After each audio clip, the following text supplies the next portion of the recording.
Ah, cara, pedrinha de novo? Ah, não dá, a gente vai ter que procurar outro lugar pra... Vamos ter que procurar.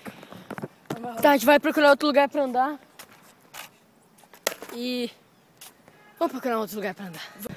Meu Deus, a gente encontrou um lugar. Aqui no meio do mato, peraí. A gente tá com medo, sabe o que é? Meu Deus. Ah, Deus. A gente tá com medo. A gente procurou, a gente não sabe, a gente tava aqui no meio do condomínio e a gente encontrou essa porta. O que é aquilo? Uma casa? Bem, eu tô com medo. A gente encontrou aqui uma casa. A gente vai tentar abrir.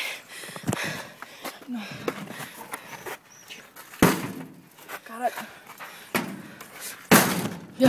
Acho que abrimos. Vamos. Droga. O Arthur desistiu, ele tá com medo.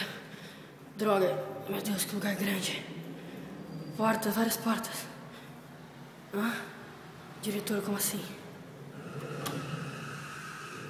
Barulhos estranhos. Ué? Coisas antigas.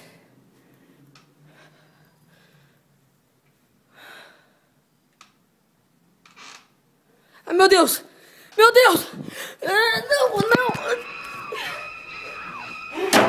Não, para! Sai daqui! Sai daqui! Ai, avisa pra professora que eu amo ela!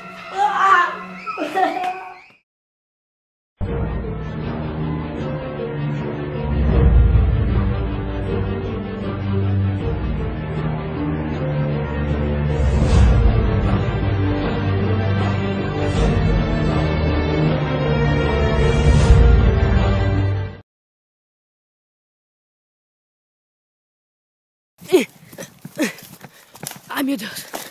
Aqui não. Ah, droga, precisa de uma chácara. O Arthur desistiu. Ai, que lugar grande.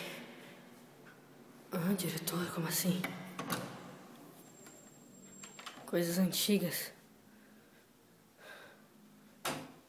Bananas. Peraí, tá faltando uma. Deixa eu mostrar a jaca que eu pisei, que eu preciso mostrar. Eu pisei numa jaca. Não é uma jaca, é uma nona.